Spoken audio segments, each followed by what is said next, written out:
यार नेहा काहीतरी चटपटा खाऊसं वाटतंय, पण हेल्दी पण असलं पाहिजे. अगं हे बघ, मी आता थालपीठच बनवतेय. हो का? पण हे पीठ असं का दिसतंय? अगं good question. You are a good question. फक्त एकच पीठ नाही आहे, ह्याच्यामध्ये भरपूर प्रकारचे पीठ मिक्स आहेत. जसं की तांदळाचं पीठ, बाजरीचं पीठ, ज्वारीचं पीठ आणि बेसन पीठ. हे सगळे मिक्स केल्यामुळे ह्याचा कलर चेंज झालाय. ओ वाव, मला पण बघायचंय कसं बनवतात ते. हे बघ, आता आपण ह्याच्यामध्ये सगळं साहित्य अरेंज करून घेतलेलं आहे.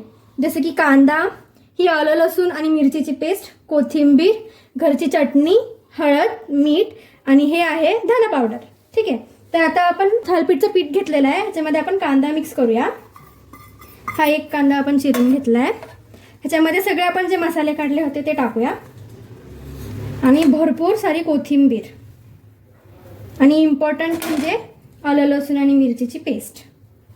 ह्याच्यामध्ये लागेल तसं पाणी टाकून पीठ मळून घ्यायचं आणि मळून झाल्यावर 10-15 मिनिटासाठी सेट करायला ठेवायचं पिठाला. A few moments later. तुम्ही बघू शकता आता आपण पिठाला चांगलं सेट करायला ठेवलेलं आहे. 10 ते 15 मिनिटं झालेले आहेत आणि पीठ छान सेट झालेलं आहे. पीठ मळताना आपण एक गोष्ट लक्षात ठेवायची की पीठ आपण खूप पातळ मळायचं नाही, कारण पिठाला आपण जसं सेट करायला ठेवतो तसं ते पीठ पातळ पातळ होत जातं. तर पीठ मळतानाच थोडंसं घट्ट मळायचं. ओके. आता आपण ह्याला बनवायला घेऊया. ह्याचा छान असा गोळा करून घ्यायचा आणि खालती कपडा पूर्ण ओला करून घ्यायचा. आपला हात पण ओला असला पाहिजे आणि असं थापायचं.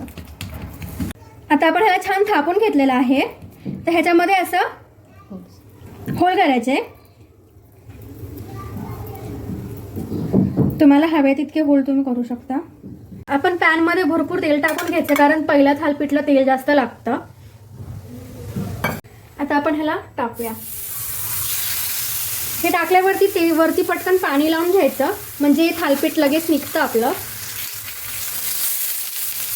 हे बघा, ह्याला मीडियम फ्लेमवरती शिजू द्यायचं छान. ह्याच्यावरती थोडंसं थालपीठच्या वरती तेल लावून घ्यायचं, म्हणजे ते भाजताना छान भाजलं जातं.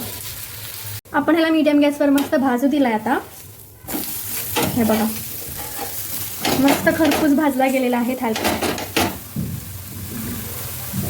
सो गाईस, हे बघा आता छान भाजलेला आहे आपला थालपीठ. आपण ह्याला प्लेटमध्ये काढूया. सो गाईस, हा आहे आपला फायनल लुक थालपीठचा आणि त्याच्यासोबत आपण दही, सॉस आणि थोडंसं लोणचं ठेवलंय. सो गाईस, तुम्हाला ही रेसिपी कशी वाटली ते तुम्ही नक्की सांगा आणि प्लीज माझ्या व्हिडिओजला लाईक, कमेंट आणि सबस्क्राईब करा. थँक्यू.